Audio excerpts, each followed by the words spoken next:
امام عشق و محبت سیدی سرکار اعلیٰ حضرت کنز الکرامت غواص بحر معرفت یعنی امام احمد رضا خان فاضل بریلوی رحمۃ اللہ علیہ ارشاد فرماتے ہیں، مدینے کے خطے خدا تجھ کو رکھے، غریبوں فقیروں کے ٹھہرانے والے، غریبوں فقیروں کے ٹھہرانے والے، تو زندہ ہے واللہ، تو زندہ ہے واللہ، میرے چشم عالم سے چھپ جانے والے، میں مجرم ہوں آقا مجھے ساتھ لے لو، کہ رستے میں ہے جا بجا کھانے والے۔ اور حرم کی زمین ہے قدم رکھ کے چلنا، حرم کی زمین ہے قدم رکھ کے چلنا، ارے سر کا موقع ہے ہو جانے والے۔ حضرات محترم، میں پچھلا ہفتہ خانہ کعبہ مکہ مکرمہ کی فضیلت کا ذکر کر رہا تھا۔ رب ارشاد فرماتا ہے لا اقسم بہذا البلد، محبوب مجھے اس شہر محبت کی قسم، وانت حل بہذا البلد، جس میں آپ جلوگر ہیں، وہ مکہ مکرمہ ہے۔ ایک شہر ہے جس کو ہم اور آپ مدینہ منورہ کے نام سے جانتے ہیں۔ امام عشق و محبت سیدی سرکار اعلیٰ حضرت نے عشق کا درس دیا ہے۔ اگر درس سے مصطفیٰ ملا ہے، محبت مصطفیٰ اگر ہم کو ملا ہے نا، تو اعلیٰ حضرت کی بارگاہ سے ملا ہے۔ وہاں جانے کا ادب کیا ہے، وہاں جانے کے لیے آدمی کو کرنا کیا چاہیے، دل کیسا ہونا چاہیے، آنکھیں کیسی ہونی چاہیے، اعلیٰ حضرت نے سب درس دے چکا ہے۔ بس صرف یہ ہے کہ ہمیں اپنانے کی ضرورت ہے۔ ہم جس عشق و محبت کا دعویٰ کرتے ہیں، امام عشق و محبت یعنی مسلک اعلیٰ حضرت کا دعویٰ کرتے ہیں، مسلک اعلیٰ حضرت ہی عشق ایمان کا ذریعہ ہے، محبت رسول کا مقصد ہے۔ یہ محبت رسول اگر تمہارے دل میں ہے، واقعی میں تم نبی سے محبت کرتے ہو، تو یہی مسلک اعلیٰ حضرت ہے۔ اعلیٰ حضرت عظیم البرکت اس جگہ پہ پہنچے تو پھر فرمائے کیسی کیسی ذات وہاں گزری ہے مدینے کی سرزمین پر، کیسے کیسے اپنے آنکھوں کو، اپنے نگاہوں کو، اپنے جسم کو کیسے کیسے وہاں گزارا کرتے ہیں، کیا حال ہے مدینہ منورہ کا۔ میں نے قرآن مقدسہ کی آیت کریمہ کی تلاوت کرنے کا شرف حاصل کیا۔ لوگوں اپنے جانوں پر ظلم کر لو نا، تو ادھر ادھر بھٹکنے کی ضرورت نہیں ہے، ادھر ادھر بہکنے کی ضرورت نہیں ہے، فوراً میرے مصطفیٰ کی بارگاہ میں حاضر ہو جاؤ، کہ وہاں جانے کے بعد ہی، مصطفیٰ کی بارگاہ میں پہنچنے کے بعد تمہیں بخشش کا ذریعہ مل سکتا ہے۔ کتنے گنہگار، کتنے خطا کار لوگ ایسے ہیں، یہ سوچتے ہیں کہ اللہ اکبر، اگر بخشش مل سکتا ہے تو صرف مسجدوں میں اللہ اللہ کرنے سے نہیں مل سکتا، کیونکہ اگر دل میں عشق مصطفیٰ نہ ہو، رات بھر سجدے پہ سجدہ کرتے رہو، رات بھر نمازیں پڑھتے رہو، رات بھر عبادتیں کرتے رہو، تہجد پڑھتے رہو، مگر دل میں عشق مصطفیٰ نہیں ہے تو کوئی عبادت قابل قبول نہیں ہے۔ مگر ٹوٹا پھوٹا بندہ ہے جس کی نہ عبادتیں قبول ہے، نہ جس کے روزے مکمل ہے، نہ جس کی عبادتیں مکمل ہے، مگر ایک ہی ذریعہ ہے کہ میرے مصطفیٰ جان رحمت صلی اللہ علیہ وسلم سے محبت ہے۔ محبت پھر کیسی محبت ہوا کرتی ہے؟ میرے سرکار کے صحابہ سے پوچھو محبت کیا ہوا کرتی ہے، ہمارے اسلاف اور بزرگان دین سے پوچھو محبت کیا ہوا کرتی ہے۔ یہ محبت میں اتنے قربان ہو جاتے تھے کہ مدینے کی گلیوں میں بھی چلا کرتے ہیں نا تو ادب سے چوم لیا کرتے ہیں، مدینے کی گلیوں میں گزرا کرتے ہیں نا تو ادب کے ساتھ چلا کرتے ہیں۔ بعض تو ایسے ہیں، آپ اگر ان کے واقعات کا ذکر کریں گے نا تو آپ کے رونگٹے کھڑے ہو جائیں گے، کیسے کیسے ہمارے اسلاف مدینے کی سرزمین پر چلا کرتے ہیں، کیسے کیسے مدینے کی گلیوں سے گزرا کرتے ہیں۔ حضرات محترم، مدینہ ہے کیا، مدینے کی سرزمین کیا ہے؟ میں نے مکے کی فضیلت کا ذکر کیا تھا، لا اقسم بہذا البلد، اس شہر محبت کی قسم، محبوب جس میں آپ جلوگر ہے۔ اور بعض علماء کرام نے، اکثر علماء کرام کا مسئلہ یہ ہے کہ مکہ شریف سے مدینہ شریف افضل ہے، اس لیے افضل ہے، اس کی تعویلات پیش کرتے ہیں۔ امام مالک رحمۃ اللہ تعالیٰ علیہ، حضرت بڑے بڑے اسلاف جو بزرگان دین فرماتے ہیں کہ مکہ شہر سے مدینہ افضل ہے، اس لیے کہ وہاں محبوب جلوگر ہے۔ پروردگار اس شہر محبت کی قسم کھا کے کہہ رہا ہے، جس شہر محبت میں سرکار جلوگر ہے وہ مکہ شہر ہے، لیکن سرکار جب تک مکے میں تھے تو مکہ افضل ہے، لیکن سرکار مدینے میں گئے ہوں گے تو پھر مدینہ کیوں نہ افضل رہا ہوگا؟ اس لیے کہ رب اپنے محبوب کی ہر ادا کو پسند فرماتا ہے، رب اپنے محبوب کی ہر چیز کو پسند فرماتا ہے، تو کیا رب نہیں چاہتا کہ محبوب جس شہر کو پسند کرے وہی رب کا پیارا محبوب مدینہ ہے؟ محبوب جس شہر محبت سے پسند فرمائے، جس میں محبوب ٹھہرا رہے، جس میں محبوب آرام کرے، کیا رب کے نزدیک وہ پیارا نہیں ہوگا؟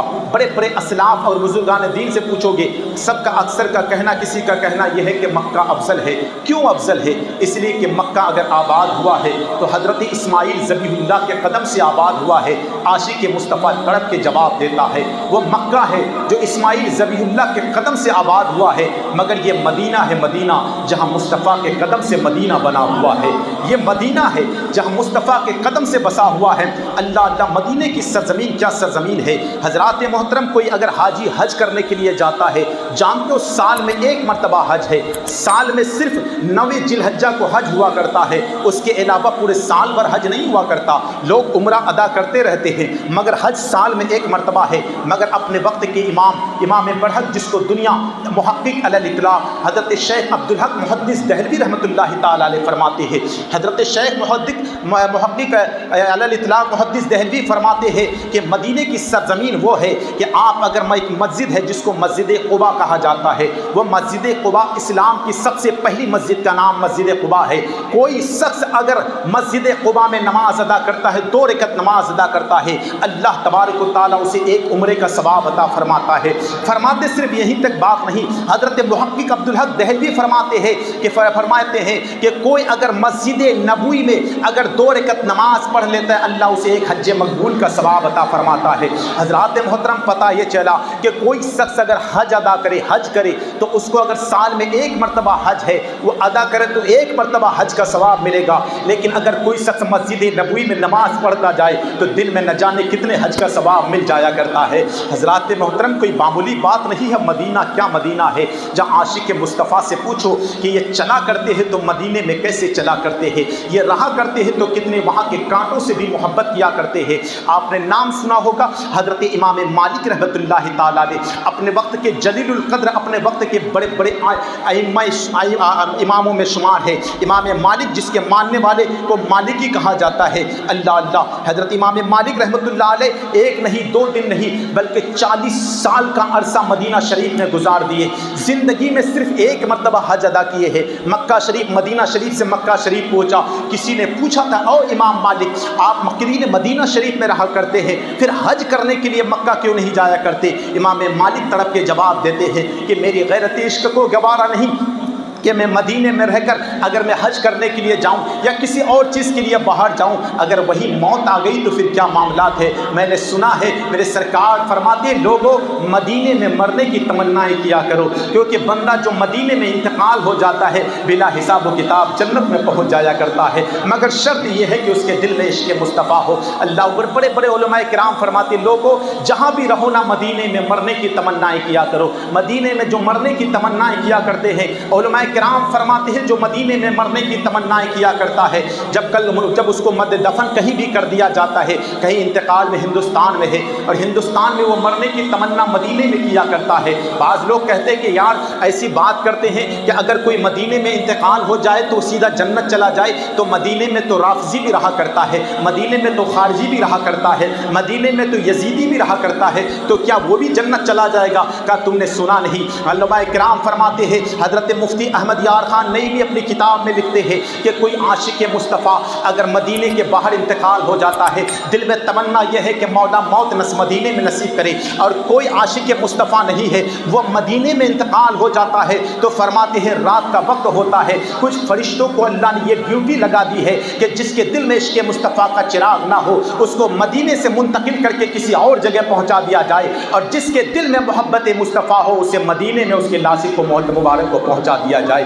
حضرات محترم، یہ مدینہ ہے، مدینہ جہاں جانے کے بعد تمام گناہیں معاف ہو جایا کرتی ہے۔ میرے سرکار رب نے ارشاد فرمایا، وَلَوْ أَنَّهُمْ إِذْ ظَلَمُوا أَنفُسَهُمْ جَاءُوكَ، لوگوں اپنی جانوں پر ظلم کر لو نا، ادھر ادھر بھٹکنے کی ضرورت نہیں ہے، ادھر ادھر بہکنے کی ضرورت نہیں ہے، سیدھے مصطفیٰ کی بارگاہ میں حاضری دے دو کہ وہاں جانے کے بعد بخشش کا پروانہ مل جایا کرتا ہے، وہاں جانے کے بعد گنہگاروں کو گناہوں سے نجات کا پروانہ مل جایا کرتا ہے۔ وہی امام مالک رحمۃ اللہ تعالیٰ علیہ فرماتے ہیں یہ کون امام مالک رحمۃ اللہ تعالیٰ نے اپنے وقت کے بہت بڑے امام کا نام ہے، 40 سال کا عرصہ مدینے میں گزار دیے۔ فرماتے ہیں کہ آپ مدینے کی سرزمین پر رہا کرتے ہیں نا، تو جب ادھر ادھر گزرا کرتے ہیں مدینے کی گلیوں میں نا، تو کبھی دیواروں کو بوسہ دیا کرتے ہیں، کبھی کنکروں کو بوسہ دیا کرتے ہیں۔ کسی نے کہا تھا او امام یہ بتا تو اپنے وقت کا اتنا بڑا امام ہے یہ بوسہ کیوں دے رہا ہے؟ اللہ کو عشق تڑپ کے جواب دیتا ہے، نادان سن لے پتہ نہیں میرے مصطفیٰ کو میرے مصطفیٰ کے پیرہن مبارک کس دیوار سے لگا ہوگا،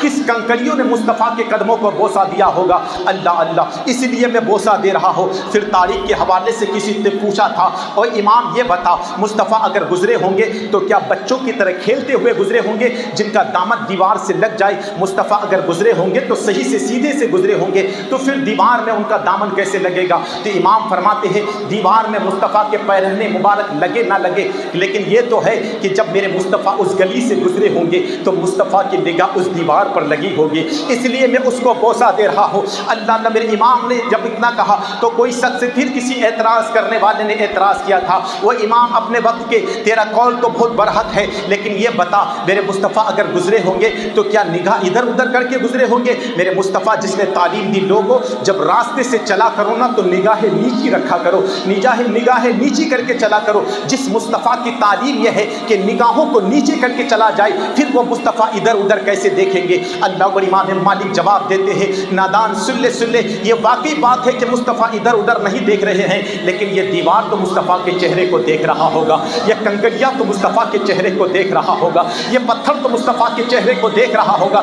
میں اس لیے بوسہ دے رہا ہوں کہ اس نے نگاہ مصطفیٰ کو دیکھا ہے، اس نے حسن مصطفیٰ کو دیکھا ہے، اس نے چہرے مصطفیٰ کو دیکھا ہے۔ وہ امام مالک رحمۃ اللہ علیہ اپنے وقت کے جلیل القدر عالم دین ہے، اللہ مدینے کی گلیوں میں زندگی گزار رہے ہیں۔ اللہ کیسے کیسے عاشق دنیا میں گزرے ہیں۔ امام عشق و محبت کی ذات سے پوچھو، آپ بریلی کے تاجدار سے پوچھو، اور بریلی کے تاجدار آپ بریلی کے تاجدار جب دوسری مرتبہ حج کرنے کے لیے گئے نا، حج سے فارغ ہونے کے بعد جب مدینے کا ارادہ کیے تو اتنی شدت کی بخار تھی کہ مدینے کے بڑے بڑے علماء بڑے بڑے حکیموں نے کہا کہ آپ اتنا لمبا سفر نہ کریں، مکے سے مدینہ بہت لمبا سفر ہے، آپ نہ کریں، بخار کی شدت ہے، آپ مکے کی سرزمین پر رہے۔ میرے سرکار امام عشق و محبت فرماتے ہیں کہ میں حج کرنے کے لیے اس لیے آیا ہوں تاکہ مدینے کی زیارت ہو جائے، میں حج کرنے کے لیے اس لیے آیا ہوں کہ جب بھی میں حج کرنے کے لیے آتا ہوں تو دل میں تمنا یہ رہا کرتی ہے کہ میں مدینے کی زیارت کروں۔ میرے سرکار دو عالم صلی اللہ تعالی علیہ وسلم فرماتے ہیں،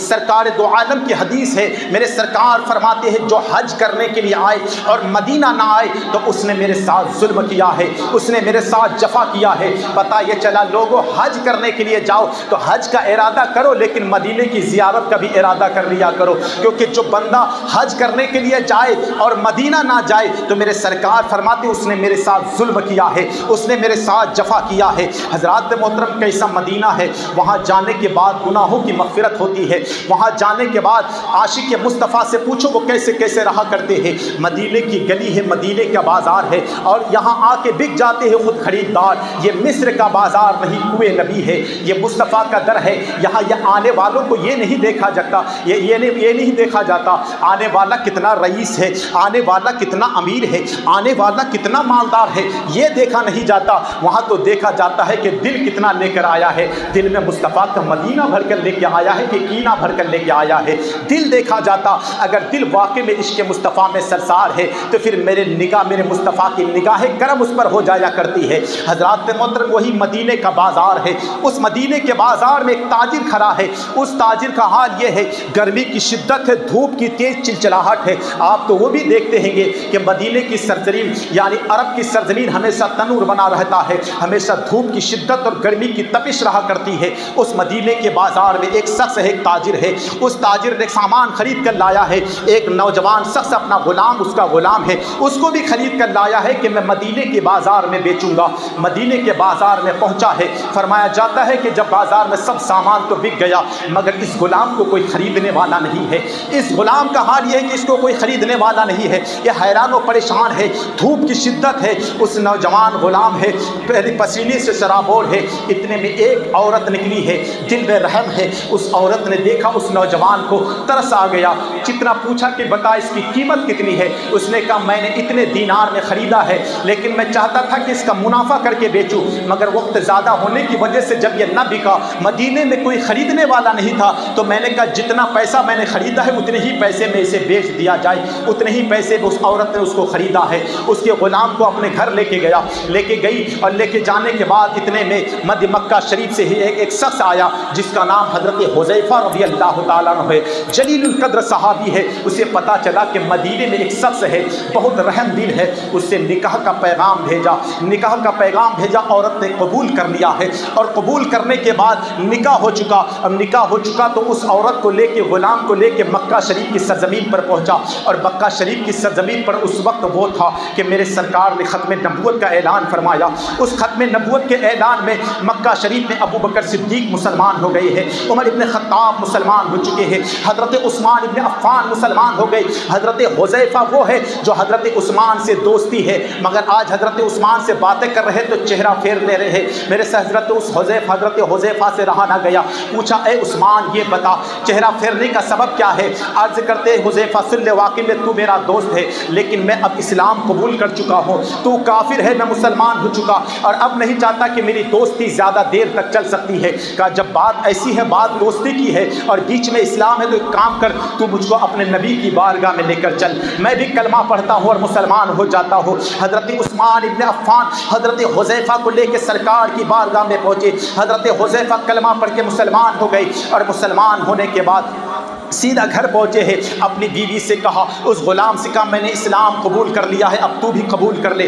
بیوی نے اسلام قبول کر لیا، اس غلام نے اسلام قبول کر لیا۔ قبول کرنے کے بعد حضرت حذیفہ فرماتے ہیں کہ دیکھ میں نے اسلام قبول کر لیا ہے، اب مجھے گوارا نہیں ہے کہ تو بھی اسلام قبول کر لیا ہے کہ میں تجھے اپنا غلام بنا کر رکھوں، میں چاہتا یہ ہوں کہ میں تجھے آزاد کر دیتا ہوں۔ آزاد کرنا تھا، اس شخص نے عرض کیا، نوجوان ہے، جوانی کی دہلیز پر قدم رکھا ہے، اس نے عرض کیا تھا کہ حضور میرا اس دنیا میں کوئی نہیں ہے، نہ باپ ہے نہ ماں ہے، میں کس کے سہارے زندگی گزاروں گا؟ ایک کام کر، جس طرح آپ غلام بنائے ہیں مجھ کو اپنے پاس رہنے دے۔ حضرت حذیفہ فرماتے اس کو آزاد کر دیا۔ آزاد کرنے کے بعد کہا میں تجھے اپنا بیٹا بنا لیتا ہوں، تاریخ کے اوراق میں وہ نام لکھا ہوا ہے، اللہ اکبر فرماتے ہیں کہ لکھتے ہیں کہ تاریخ میں لکھا جاتا ہے کہ اس کو اپنا بیٹا بنا لیا۔ اللہ پر یہ شخص اب مصطفیٰ کی بارگاہ میں پہنچ رہا ہے، میرے سرکار سے قرآن کی تلاوتیں سن رہا ہے، قرآن یاد کر رہا ہے، قرآن یاد کرتے کرتے چند سورے یاد آ گئی، چند سورے یاد کر لیے، اور پڑھنے کا انداز یہ تھا کہ جب وہ پڑھا کرتا تھا نا تو لوگوں میں کیفیت ہو جایا کرتی تھی۔ بظاہر تو مصطفیٰ کا غلام بن کر آیا تھا، لیکن یہاں غلامی نہیں دیکھی جاتی، بلکہ دیکھا جاتا ہے کہ کس کا دل عشق مصطفیٰ سے منور ہو چکا ہے۔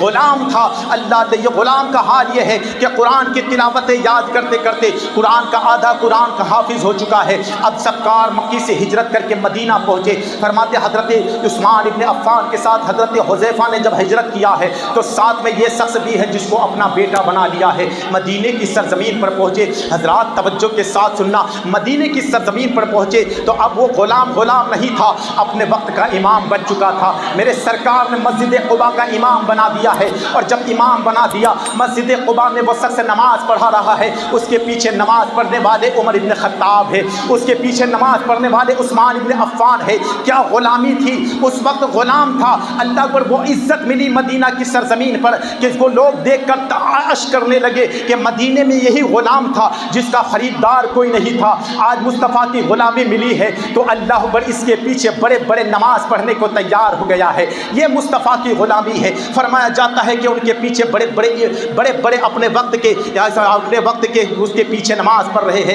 ایک مرتبہ سرکار کی بارگاہ میں حضرت عائشہ صدیقہ طیبہ طاہرہ پہنچی تو کچھ دیر تاخیر سے پہنچی۔ میرے سرکار نے فرمایا عائشہ اتنی تاخیر کا سبب کیا ہے؟ عرض کرتے حضور مسجد نبوی کے کنارے کوئی شخص ایسے قرآن کی تلاوت کر رہا ہے جس کی تلاوت کو سن کر کیفیت طاری ہو جائے۔ میرے سرکار نے اپنے کمبل کو اوڑھا ہے، چادر اوڑھ کر باہر نکلے تو دیکھا وہی غلام ہے، اپنے وقت کا غلام ہے، اللہ نے اس کو وہ عطا فرمایا ہے۔ فرماتے میرے سرکار فرماتے ہیں کہ پروردگار راضی ہو جائے ایسے شخص سے کہ اس نے میری غلامی میں، میری امت نے ایسے لوگوں کو بھی عطا فرما دیا ہے۔ وہ شخص کوئی اور نہیں، اپنے وقت کے صحابی رسول حضرت سالم رضی اللہ تعالیٰ عنہ ہے، جلیل القدر صحابی ہے، مسجد قباء کا امام بنا ہوا ہے۔ مگر جگہ سے جب فرماتے ہیں کہ جب مسلمہ قذاب نے حملہ کیا دور ابو بکر صدیق میں، جنگ یمامہ میں، تو وہ شخص اس وقت شہید ہوا تھا جس کا نام ابو سالم ہے۔ فرماتے ہیں کہ جب لوگ مسلمان پیچھے ہٹنے لگے تھے نا، تو یہ تلوار لے کر نکلا تھا،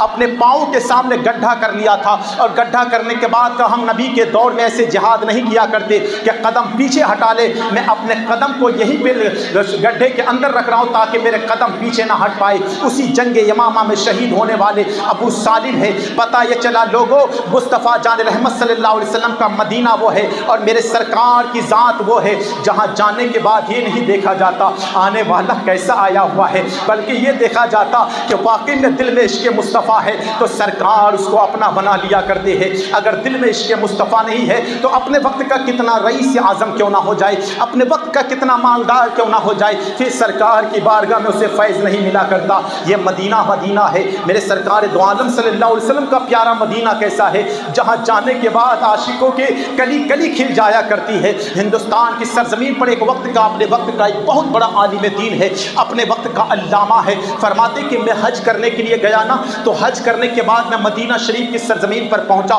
تو مدینے کے قریب میں خیمہ لگایا، اور خیمہ لگانے کے بعد میں وہی رہنے لگا، جا کے مسجد نبوی میں نماز بھی پڑھ لیتا تھا، اپنے خیمے میں بھی رہا کرتا تھا۔ فرمایا جاتا ہے اس علامہ عرض کرتے ہیں کہ میں جب گرمی کی شدت زیادہ تھی نا، میں تربوز خرید کر لاتا تھا، تربوز کھا لیتا تھا، اس کے چھلکے کو باہر پھینک دیتا تھا، مگر دیکھا کہ ایک نوجوان ہے، نوجوان یعنی بچہ ہے، 7-8 سال اس کی عمر ہے، وہ آتا ہے اور چھلکوں میں سے جو تھوڑا سا لال ملتا ہے نا، اس کو چھین چھین کے کھانے لگتا ہے۔ ایک دن دیکھا، 2 دن دیکھا نا، مجھ سے برداشت نہیں ہوا، میں نے کہا وہ بچے ادھر ہا، یہ بتا تو ایسا کیوں کر رہا ہے؟ کہا دیکھو میں مدینے کا رہنے والا ہوں اور میں یتیم ہوں، میرے باپ کا سایہ سر سے اٹھ چکا ہے، میری ماں نے دوسری نکاح کر لیا ہے، اللہ اکبر، میں یہ نہیں چاہتا کہ مدینے میں جتنے آئے ہیں مہمان ہیں، میں میزبان ہوں، اور میزبان ہو کر مہمان سے مانگ کر کھائیے گا، مجھے عشق کو گوارا نہیں ہے۔ اللہ اللہ، وہ شخص وہ علامہ عرض کرتے ہیں جب بات ایسی ہے تو ایک کام کیا کر، روزانہ میرے پاس آ کے کھانا کھا لیا کر۔ اس نوجوان، اس شخص بچے نے عرض کیا نہیں، بار بار اصرار کرنے کے بعد وہ اس بات پر راضی ہو گیا کہ روزانہ میں آپ کی بارگاہ میں آئے، کھانا کھائے۔ جب روزانہ آتا تھا نا، کھانا کھاتا تھا، کھانا کھا کے چلا جاتا تھا۔ علامہ کو اس سے دوستی ہو گئی، اور دوستی یہ ہو گئی کہ ان سے کہا کہ کام کر میرے ساتھ ہندوستان چلے گا۔ اس شخص نے کہا کہ ایک بچے نے کہا میں پہلے اپنی ماں سے پوچھ کر آتا ہوں۔ عرض کرتے علامہ عرض کرتے جب تو ہندوستان جائے گا نا، میں تجھے پڑھاؤں گا، تجھے بڑے یونیورسٹی میں داخلہ کراؤں گا، میں تجھے ہر فیسلٹی تجھے دوں گا، ہر چیز تجھے عطا کروں گا۔ اس نے کہا میں اپنی ماں سے پوچھ کے آتا ہوں۔ ماں سے پوچھنے گیا، اجازت ہو گئی، جانے کا وقت قریب تھا۔ وہ علامہ عرض کرتے آج تک کوئی بھی مسئلہ یا کوئی بھی بات مجھ سے پوچھتا تھا نا، میں بلا حساب و کتاب، بلا جھجک اس کو جواب دے دیا کرتا تھا، مگر اس دن تو میری حیرت کہ میں وہ جواب اس کو بچے کو نہ دے سکا۔ وہ بچہ جانے لگا، عرض کرتے ہیں یہ بات بتا، جب میں سوار ہونے لگا نا تو وہ بچے کا ہاتھ پکڑا ہوا چل رہا تھا، وہ بچہ ہے، بچہ سوال کر رہا ہے اچھا بتائیں گے ہم وہاں جائیں گے تو آپ مجھے عمدہ کپڑے عطا کریں گے؟ علامہ عرض کرتے ہاں ہاں میں تجھے بہت عمدہ کپڑے دوں گا۔ کہا کہ آپ مجھے اچھے اچھے کھانا بھی کھلائیں گے؟ کہا ہاں میں تجھے اچھے کھانا بھی کھلاؤں گا۔ کیا آپ مجھے اچھا عمدہ تعلیم بھی دیں گے؟ کہا ہاں میں تجھے عمدہ تعلیم دوں گا۔ کیا وہاں ہر چیز ملا کرتی ہے؟ کہا ہاں ہر چیز ملا کرتی ہے۔ کیا وہ فٹ بال میدان ہے؟ بچے کو فٹ بال سے دوستی تھی، کہا میدان بھی ہے۔ کہا وہاں مجھے کھیلنے کے لیے موقع دیا جائے گا؟ کہا تجھے کھیلنے کے لیے موقع دیا جائے گا۔ اتنا کہہ کر چاہ ہی رہا تھا، اتنے میں نظر گنبد خضرا پر پڑی ہے۔ اللہ اللہ، بچہ تڑپ گیا اور عرض کرتے یہ بتا کیا ہندوستان میں یہ گنبد خضرا ملے گا؟ فرماتے علامہ عرض کرتے اتنا کہنا تھا، میں تڑپ کے رہ گیا کہ بچے یہ سن لے، اگر وہ گنبد خضرا ہندوستان میں ہوتا تو مجھے یہاں آنے کی ضرورت کیوں پڑتی؟ حضرات وہ اتنا کہنا تھا، بچے نے ہاتھ جھنجھوڑا اور کہا میں یتیمی کی زندگی گزار لوں گا مگر گنبد خضرا سے جدائی برداشت نہیں کروں گا۔ بتیجا یتیمی کی زندگی گزارنا گوارا ہے مگر مدینے سے جانا گوارا نہیں ہے۔ وہ علامہ فرماتے ہیں کہ میں گھر آیا، لوگ بیان کرتے ہیں کہ وہ روز اس واقعہ کو سنایا کرتا تھا اور آنسو بہایا کرتا تھا۔ لوگوں وہ گنبد خضرا ہے جس کے تعلق سے میرے سرکار فرماتے ہیں من زارا قبری وجبت لہ شفاعتی، جس نے میرے قبر انور کی زیارت کر لی نا میری شفاعت اس پر واجب ہو جاتی ہے۔ وہ شہر مدینہ ہے مدینہ، جہاں جانا تو ادب کے ساتھ جانا۔ شاعر فرماتے سنبھل کر پاؤں رکھنا حاجیوں یہ شہر مدینہ ہے، کہیں ایسا نہ ہو کہ سارا سفر بیکار ہو جائے۔ اپنے حج ادا کیا، تمام ارکان حج ادا کر دیے، لیکن مدینے میں ذرا سی بھی گستاخی ہو گئی نا تو سمجھو کہ تمام ارکان حج آپ نے جتنا کیا تھا نا تمام برباد ہو جائے گا۔ اسی ہندوستان کی سرزمین پر ایک اللہ کے ولی ہے، اللہ ان کے تعلق سے ذکر فرماتے کہ آپ کی بارگاہ میں ایک شخص آیا نا، آنے کے بعد عرض کیا مرید ہے، عرض کرتے ہیں کہ حضور اجازت دے دیجئے کہ میں مدینہ جاؤں، میں مکہ حج کرنے کے لیے جاؤں۔ میرے سے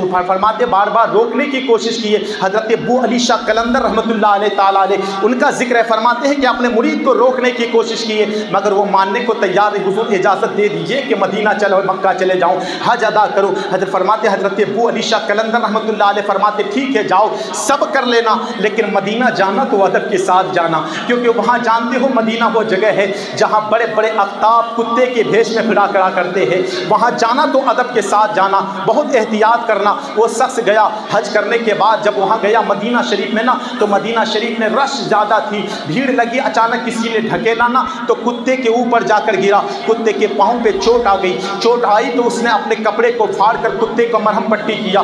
جب واپس آیا، واپس آنے کے بعد کہا پہلے اپنے آقا سے مل لوں، اپنے پیر و مرشد سے مل لوں۔ حضرت ابو علی شاہ قلندر رحمۃ اللہ علیہ کی بارگاہ میں پہنچے، اور جب پہنچے تو فرمایا جاتا ہے حضرت ابو علی شاہ قلندر کا چہرہ دوسرے طرف ہے۔ کہا حضور میں حج کر کے آیا ہوں، میں تمام ارکان حج ادا کر کے آیا۔ کہا کہ کوئی بات تو نہیں ہوئی؟ کہا تم سے کوئی معاملات تو نہیں ہوا؟ کہا کوئی معاملات نہیں، کچھ بات تو ہوئی ہے۔ کہا حضور بس ایک بات ہو گئی تھی، میں مدینے میں رش کی وجہ سے میں کسی نے ڈھکیلا تھا، میں کتے کے اوپر گرا تھا، اس کتے کے پاؤں میں چوٹ، اس کے کتے کے بازو میں چوٹ آیا تھا۔ حضرت ابو علی شاہ قلندر اپنے کمبل کو نیچے کرتے ہیں، وہ کتا کوئی اور نہیں تھا، اپنے وقت کا ابو علی شاہ قلندر تھا۔ پتہ یہ چلا کہ وہاں جاتے ہیں نا تو ادب کے ساتھ جایا کرتے ہیں۔ حضرات محترم کوئی معمولی جگہ نہیں ہے، وہ مدینہ ہے مدینہ، جہاں جانے کے بعد ادب سے جایا جاتا ہے۔ اسی پاکستان کی سرزمین پر ایک علامہ ہے، نام سید منظور شاہ رحمۃ اللہ تعالیٰ علیہ ہے، اپنے وقت کے بہت بڑے عالم دین ہے۔ فرماتے جب میں حج کرنے کے لیے گیا نا تو اس وقت کا پاکستان کا ایک لیڈر بھی میرے ساتھ گیا، اور جب جانے کے بعد کہا کہ جب مدینہ شریف پہنچے تو وہ لیڈر بھی میرے ساتھ تھا، اور وہاں کا جب میں اپنے کمرے میں رہتا تھا تو ایک بلی آ جاتی تھی، اور اس بلی کا عالم یہ تھا کہ وہ بلی روزانہ میرے دروازے پر آئے، میں اپنے روٹی کا ٹکڑا دوں، وہ بلی کھائے اور چلے جائے۔ کہا میں جب ایسا دیکھا تو میں بازار گیا، بازار سے جو بلی کا سامان ہوتا ہے نا وہ بھی لے کر آیا تاکہ اس کو روزانہ کھلاؤں۔ اب وہ جو اپنے وقت کا یہ فرماتے ہیں کہ وہ گورنمنٹ کا آدمی تھا نا، اس کو اس بلی سے دلچسپی ہو گئی، اور جب دلچسپی ہو گئی تو کہا کہ وہ لے جانے کا انتظام کرنے لگا، ہر فارمیلٹی پیچھے پوری کر لیا، ایک پنجرا بھی بہترین بنا لیا۔ بہترین بنانے کے بعد حضرت فرماتے وہ سید صاحب عرض کرتے ہیں میں جنت البقیع سے نکلا تھا، اور جو ہی دروازہ کراس کیا تھا نیند کا اچانک اتنا غلبہ ہو گیا کہ چلنا میرے لیے دشوار ہو گیا، میں وہیں پہ آنکھ لگ گئی، سویا تو کیا دیکھا سیدھا مصطفیٰ کی بارگاہ میں حاضر ہے۔ اپنی کتاب میں لکھتے ہیں کہ میں اب مصطفیٰ کی بارگاہ میں حاضر ہوں، اور حاضر ہونے کے بعد سرکار اس شخص کی طرف مخاطب ہو کے فرماتے ہیں کہ تجھے ذرا بھی حیا نہیں ہے کہ تو اس بلی کو لے جانا چاہتا ہے؟ تجھے معلوم نہیں آج 3 دن سے یہ بلی میری بارگاہ میں رو رہی ہے؟ اللہ اکبر کے مدینے کی جدائی گوارا نہیں ہے، وہ کیسی کیسی ذات بابرکات ہے جو مدینے کی سرزمین سے آنا گوارا نہیں۔ آپ ہندوستان کسی علاقے میں، ہندوستان کے بیرونی ممالک چلے جائیں، آپ دیکھیں گے جانے والا جب بھی جاتا ہے آنسو بہاتے ہوئے جاتا ہے، گھر والوں کو چھوڑ رہا ہے، لیکن جب واپس آتا ہے نا تو خوش ہو کر جایا کرتا ہے۔ آج میں آپ کے بارگاہ میں پالدی کی سرزمین پر ہوں، جب مجھ کو گھر جانے کا ارادہ ہوتا ہے تو خوشی بخوشی میں تیاری کرتا ہوں۔ وجہ کیا ہے کہ بہت دن ہو گئے ماں باپ کے چہرے کی زیارت نہیں کیا، اب جاؤں گا تو چہرے کی زیارت کروں گا۔ اللہ خوش بخوش ہو جایا کرتے ہیں، لیکن جب واپس آنا ہوتا ہے نا تو عجیب سی بے کیفی ہوتی ہے کہ اب ماں چہرے والدہ کو چھوڑنا پڑے گا، ماں کے قدموں سے دور ہونا پڑے گا۔ لیکن اللہ پر میں عرض کروں، آپ دنیا کے کسی علاقے میں چلے جاؤ، جب گھر سے کوئی بندہ نکلتا ہے تو روٹھا ہوا نکلتا ہے، لیکن واپس ہوتا ہے تو چہرے میں عجیب سی مسکراہٹ ہوتی ہے۔ لیکن مدینہ وہ جگہ ہے جہاں جانے سے پہلے انسان کم روتا ہے، آنے سے پہلے زیادہ رویا کرتا ہے، کیونکہ معلوم ہے کہ میں اس در کو چھوڑ کر جا رہا ہوں جہاں در کوئی در نہیں ہے، ایسا در نہ کبھی ملا ہے نہ قیامت تک مل سکتا ہے، وہ در مصطفیٰ ہے۔ لوگوں، یہ وہ جگہ ہے جہاں جانے کے بعد بریلی کے تاجدار کو جلوہ مصطفیٰ کی زیارت ہوئی، وہ جگہ ہے جہاں جانے کے بعد اولیاء کامل نے چہرے مصطفیٰ کی زیارت کی ہے۔ اسی لیے لوگوں، مدینہ جاؤ، ادب کے ساتھ جاؤ اور دعائیں کرو لوگوں کہ مدینے میں مرنے کی تمنا کیا کرو۔ میرے سرکار فرماتے، لوگوں تم سے جہاں تک ہو سکے تم مدینے میں مرنے کی تمنا کیا کرو، کہ ایمان کے ساتھ اگر کسی کو مدینے میں موت آ جاتی ہے، اللہ تبارک و تعالیٰ اس کو جنت عطا فرما دیتا ہے۔ اللہ تبارک و تعالیٰ کی بارگاہ میں دعا ہے، مولا کریم ہم تمام کو مولا مدینے میں موت نصیب عطا کرے۔ مولا